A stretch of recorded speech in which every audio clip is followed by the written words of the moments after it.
Hello everyone. Today we will start our next chapter, chapter number 5.3, Delegation and Decentralization. Delegation.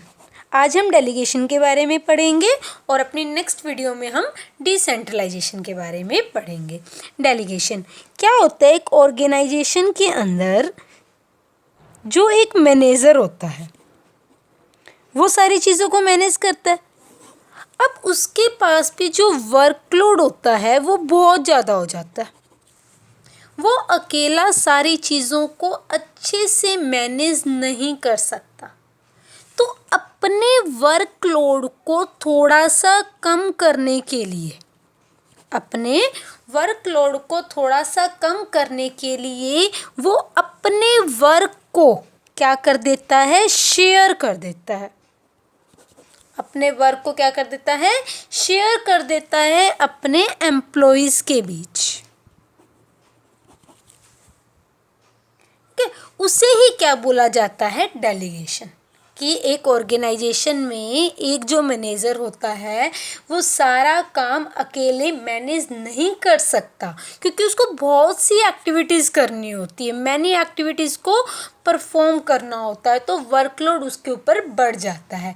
अपने इस workload को कम करने के लिए वो उस वर्क को क्या कर देता है? शेयर कर देता है, डिवाइड कर देता है. किसमें? अपने एम्प्लॉइज में, अपने सबऑर्डिनेट्स में. अब जब हम किसी को वर्क देते हैं तो उसके साथ हम उसको अथॉरिटी भी देते हैं. जब हम किसी को कोई वर्क असाइन करते हैं तो उसके साथ हम उसको अथॉरिटी भी देते हैं. तो वर्क को शेयर करना, अथॉरिटी को शेयर करना क्या है? डेलीगेशन है. तो डेलीगेशन का मतलब क्या होता है? Division of work and assigning authority for the successful work performance is called delegation of authority. Delegation भी हम बोलते हैं, डेलीगेशन ऑफ अथॉरिटी भी हम बोलते हैं. कि क्या करें? हम वर्क को डिवाइड कर रहे हैं. क्यों? क्योंकि एक अकेला मैनेजर पूरे वर्क को अकेले मैनेज नहीं कर सकता, इसलिए वो वर्क को क्या कर देता है? डिवाइड कर देता है. यानी कि किसी को कोई काम असाइन कर देना. और जब हम किसी को कोई वर्क देते हैं उसके साथ हम उसे अथॉरिटी भी देते हैं. अथॉरिटी का मतलब क्या होता है? राइट या फिर पावर टू टेक डिसीजन.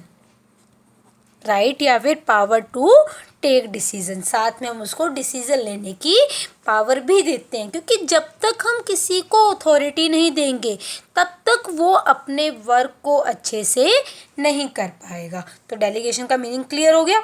उसके बाद आती हैं हमारी कुछ इंपॉर्टेंट टर्म्स या फिर हम उसे कह सकते हैं elements of delegation of authority. Elements of delegation of authority. First element आता है हमारा रिस्पॉन्सिबिलिटी. 3 एलिमेंट्स हैं: responsibility, authority and the third is accountability. There are 3 elements of delegation of authority. First is responsibility, second authority and third accountability. अब हम बात करते हैं कि रिस्पॉन्सिबिलिटी क्या होता है. रिस्पॉन्सिबिलिटी का मतलब होता है जब एक सुपीरियर, ठीक है, एक होता है सुपीरियर, एक होता है सबऑर्डिनेट. सुपीरियर जिसके नीचे लोग काम करते हैं, सबऑर्डिनेट सुपीरियर के नीचे काम करते हैं. तो जब एक सुपीरियर क्या करता है? सबऑर्डिनेट को कोई वर्क असाइन कर देता है कोई जॉब असाइन कर देता है। जब एक सुपीरियर अपने सबॉर्डिनेट को कोई वर्क असाइन करता है, कोई जॉब असाइन करता है, मतलब कोई वर्क देता है, तो उस सबॉर्डिनेट की रिस्पॉन्सिबिलिटी बन जाती है उस जॉब को कंप्लीट करना। ठीक है, यानी कि रिस्पॉन्सिबिलिटी का मतलब होता है ड्यूटीफुल होना। क्या बताया, रिस्पॉन्सिबिलिटी क्या होती है कि जब एक सुपीरियर अपने सबॉर्डिनेट को कोई वर्क असाइन करता है, कोई जॉब असाइन करता है, तो जो है सबॉर्डिनेट की रिस्पॉन्सिबिलिटी बन जाती है उस जॉब को कंप्लीट करना। तो रिस्पॉन्सिबिलिटी क्या होता है, it is the obligation of A subordinate to properly perform the assigned duty। Okay, अभी बताया कि क्या होता है जब एक सुपीरियर अपने सबॉर्डिनेट को कोई वर्क देता है तो उस सबॉर्डिनेट की ड्यूटी बन जाती है, रिस्पॉन्सिबिलिटी बन जाती है उस वर्क को कंप्लीट करना। तो इट इज़ ए ऑब्लिगेशन मतलब कंपल्शन हो जाता है, उसकी एक ड्यूटी बन जाती है, किसकी, सबॉर्डिनेट की, कि क्या करे, परफॉर्म करे जो उसको असाइन की गई है ड्यूटी। वो ड्यूटी असाइन कौन करता है, उसका सुपीरियर। तो जो रिस्पॉन्सिबिलिटी होती है वो क्या होती है, मतलब ड्यूटीफुल होना, क्या, यानी कि एक ऑब्लिगेशन। और रिस्पॉन्सिबिलिटी जो चलती है वो नीचे से ऊपर की ओर चलती है, यानी कि इसकी रिस्पॉन्सिबिलिटी है इसके रिगार्डिंग, तो नीचे से ऊपर की ओर चलती है, मतलब बॉटम टू टॉप। रिस्पॉन्सिबिलिटी का मीनिंग क्लियर हुआ। अब बात आती है सेकंड, अथॉरिटी, कि हमने ये तो कह दिया कि एक सबॉर्डिनेट की ड्यूटी बन जाती है, उसकी एक ऑब्लिगेशन हो जाती है कि जो उसके सुपीरियर ने उसको कहा उसको वो करे, उस टास्क को वो कंप्लीट करे। तो उस टास्क को वो तभी कंप्लीट करेगा जब हम उसे अथॉरिटी भी दें, पावर भी दें। तो अथॉरिटी का मतलब क्या होता है, पावर टू टेक डिसीजन। अब वो डिसीजन किससे रिलेटेड हो सकते हैं, रिसोर्सेज से रिलेटेड भी हो सकते हैं, मतलब उसके ऊपर डिपेंड करता है जिसको हम अथॉरिटी दे रही है कि वो कैसे रिसोर्सेज को यूज़ करता है, क्या करना चाहिए और क्या नहीं करना चाहिए, not to do, what to do, इस चीज़ के रिगार्डिंग अथॉरिटी दी जाती है। तो रिस्पॉन्सिबिलिटी क्या होती है, ड्यूटीफुल होना, एक ऑब्लिगेशन होगी, और अथॉरिटी क्या होती है, पावर टू टेक डिसीजन। जो अथॉरिटी होती है वो चलती है टॉप टू बॉटम, ऊपर से नीचे की ओर। जैसे लेवल्स होते हैं, top level, middle level, lower level. तो जो जितने ऊपर लेवल पे होगा, जो जितने अपर लेवल पे होगा, उसके पास अथॉरिटी भी उतनी ज़्यादा होगी।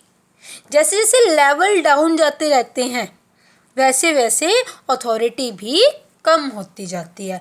अब आप लोग स्कूल में देखते होंगे, स्कूल में एमडीज के पास जितनी अथॉरिटी है, जितनी पावर है, क्या पियोन के पास उतनी पावर है? नहीं ना। जितनी एमडीज के पास पावर है, क्या टीचर्स के पास उतनी पावर है? नहीं। इनके कंपैरिजन में इनके पास कम है, और पीएन के कंपैरिजन में टीचर के पास ज़्यादा है। तो अकॉर्डिंग टू लेवल जो है अथॉरिटी चेंज होती रहती है। और एक ऑर्गेनाइजेशन में जो भी जॉब क्रिएट की जाती है, कोई भी पोस्ट बिना अथॉरिटी के नहीं चल सकती, कोई भी मैनेजरियल जॉब। यानी कि अथॉरिटी क्या है, it is a key to a managerial job. Managerial job मतलब जो मैनेज करते हैं मतलब डिसीजन लेते हैं। डिसीजन तभी ले पाएंगे जब उनके पास अथॉरिटी होएगी। ओके, यानी कि कोई भी ऐसी जॉब जहाँ पर अथॉरिटी नहीं है तो वो एक मैनेजरियल पोस्ट भी नहीं होगी। उसके बाद आता है हमारा थर्ड पॉइंट, अकाउंटेबिलिटी।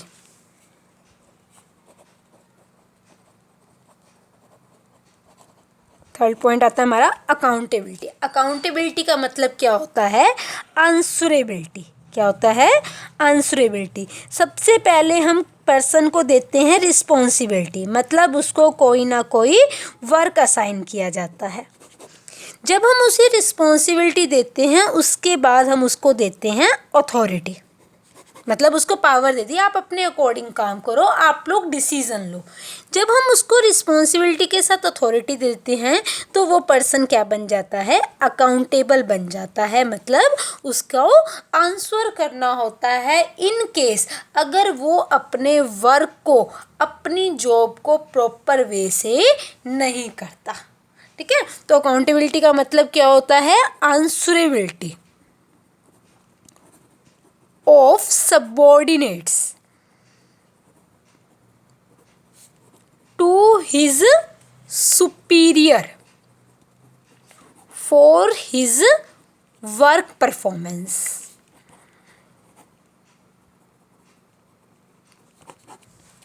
क्या कि answerability of subordinate, subordinate answer करेगा अपने सुपीरियर को अपनी वर्क परफॉर्मेंस के रिगार्डिंग कि काम कैसे हुआ, अगर सही नहीं हुआ तो क्यों नहीं हुआ। जैसे क्या है कि एक जो जनरल मैनेजर था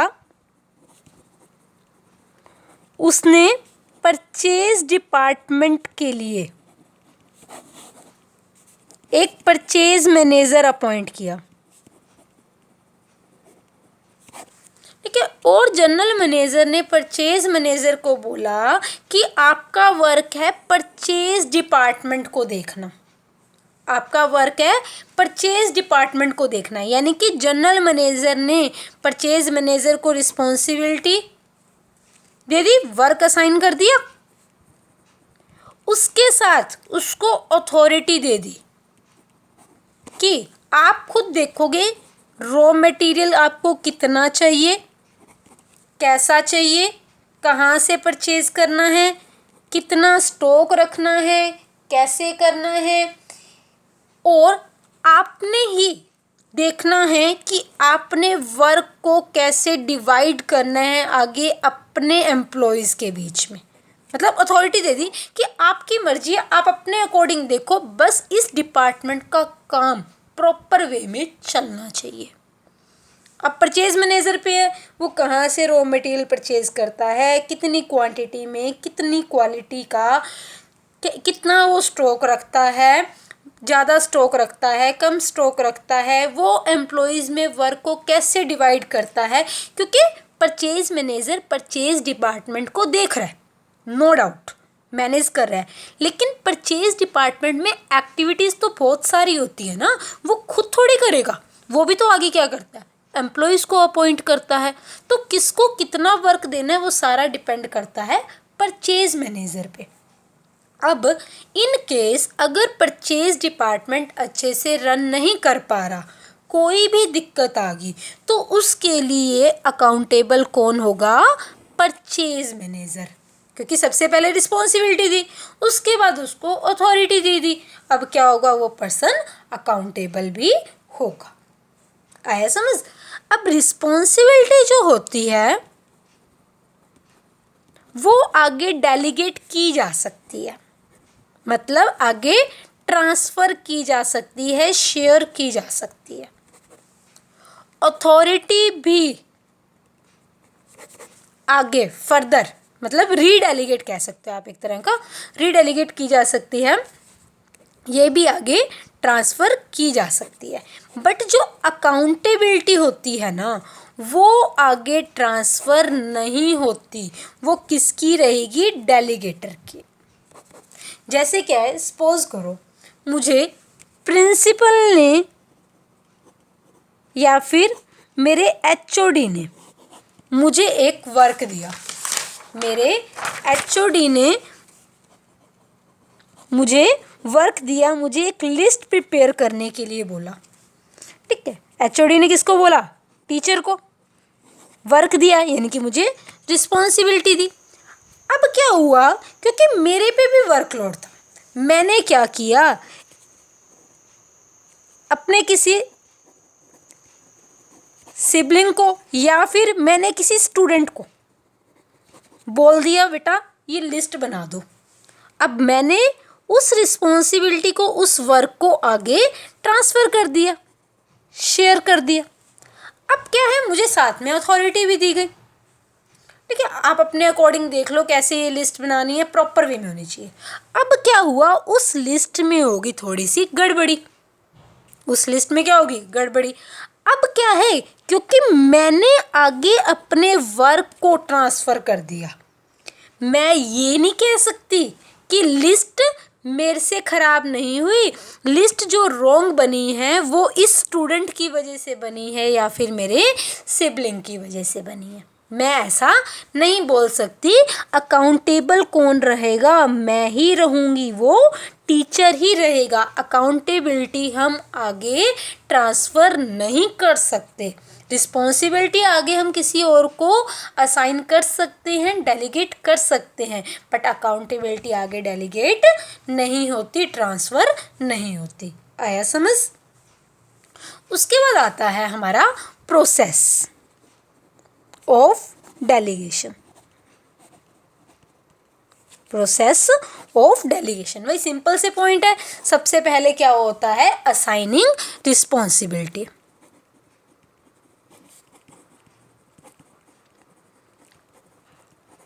वही चीज़ कि एक जो मैनेजर होता है, एक जो ऑर्गेनाइजेशन में सुपीरियर होता है, वो सारा वर्क अकेले मैनेज नहीं कर सकता, इसलिए वो क्या करता है, वर्क को डिवाइड कर देता है। वर्क को डिवाइड कर देता है और उस वर्क को क्या कर देता है, असाइन कर देता है अपने सबऑर्डिनेट्स के बीच में, उनके लेवल के अकॉर्डिंग, उनकी एबिलिटी के अकॉर्डिंग। ठीक है, जैसे क्या है, एक फाइनेंस मैनेजर है, उसको फाइनेंस से रिलेटेड वर्क दे दिया, अकाउंट्स से रिलेटेड वर्क दे दिया।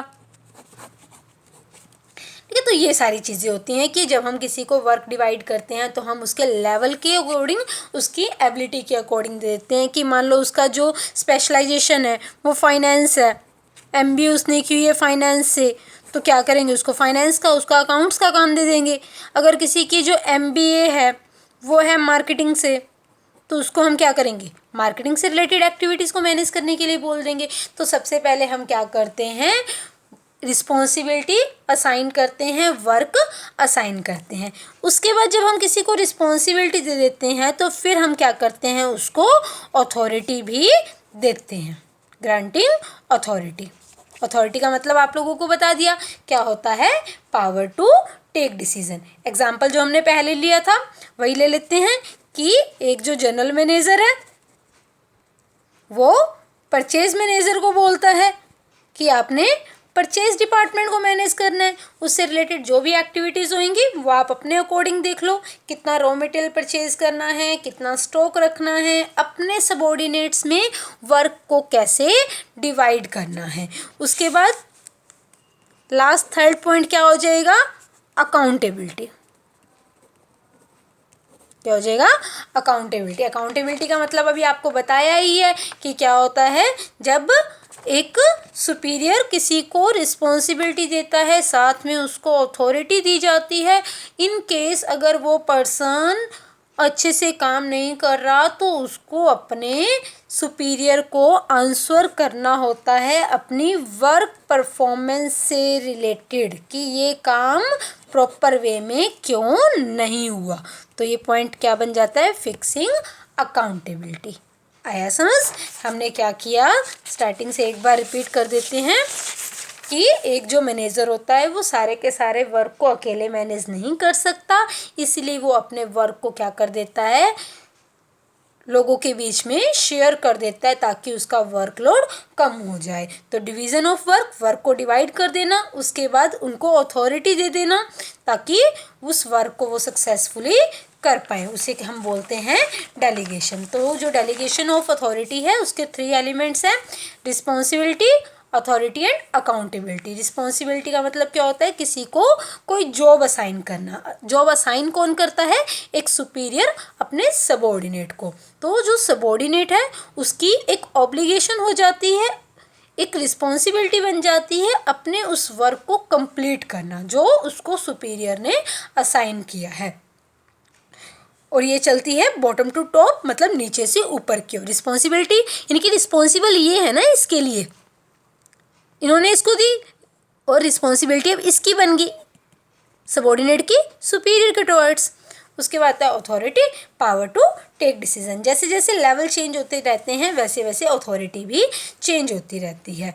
जो भी हम पावर देंगे डिसीजन, जो भी हम पावर देते हैं डिसीजन के रिगार्डिंग कि आपके पास राइट है, आप डिसीजन ले सकते हो, वो रिसोर्सेज के रिगार्डिंग हो सकते हैं, आपको क्या करना है क्या नहीं करना। और ये टॉप टू बॉटम चलती है। टॉप लेवल वाला अथॉरिटी देते हैं मिडिल वाले को, मिडिल वाला लोअर लेवल वाले को, इस तरह से अथॉरिटी ये चलती रहती है। उसके बाद होते हैं अकाउंटेबिलिटी। अकाउंटेबिलिटी का मतलब क्या होता है, आंसरेबिलिटी। आंसरेबिलिटी मतलब जब आप किसी को रिस्पॉन्सिबिलिटी देते हो साथ में उसको अथॉरिटी दे रहे हो तो वो पर्सन अकाउंटेबल भी हो जाता है। उसके बाद हमने किया प्रोसेस के अंदर सबसे पहले रिस्पॉन्सिबिलिटी असाइन करना, देन अथॉरिटी देना, और फिर वो पर्सन क्या हो जाता है, अकाउंटेबल भी हो जाता है। जैसे एक छोटा सा और एग्जांपल ले लेते हैं, आपको अच्छे से क्लियर हो जाएगा कि घर में जो हमारे दादा दादी होते हैं, हमारे ग्रैंड पेरेंट्स, वो सारा काम खुद नहीं कर पाते ना, तो वो क्या कर देते हैं, हमारे पेरेंट्स को दे देते हैं, थोड़ा सा अपना वर्क शेयर कर देते हैं। अब इन्होंने क्या किया, क्योंकि ये वर्क को नहीं कर पाते पूरा अच्छे से, तो इन्होंने अपने वर्क को शेयर कर दिया, यानी कि इन्होंने क्या कर दिया, डेलीगेट कर दिया। अब फादर मदर भी सारा काम पूरा अच्छे से नहीं कर पाते अकेले, तो वो क्या कर देते हैं, हम लोगों को, बच्चों को थोड़ा सा वर्क देते हैं कि मार्केट का आप जाके कराओ, ये काम है वो काम है। तो यहाँ पे इन्होंने इनको बोला, इन्होंने इनको बोला, तो ये क्या है, डेलीगेशन। ठीक है, लेकिन क्या है, कल को आपसे कोई मिस्टेक हो जाती है, उसके लिए अकाउंटेबल कौन होंगे, आपके फादर मदर होंगे, आपके जो ग्रैंड पेरेंट्स हैं। आ गया समझ। ठीक है, तो ये था डेलीगेशन के, आज हमने किया, उसका मीनिंग किया, उसके एलिमेंट किए और उसका प्रोसेस किया। इसकी इंपॉर्टेंस है वो हम अपनी नेक्स्ट वीडियो में डिस्कस करेंगे। आई होप सबको अच्छे से समझ में आ गया होगा। Thank you, have a nice day.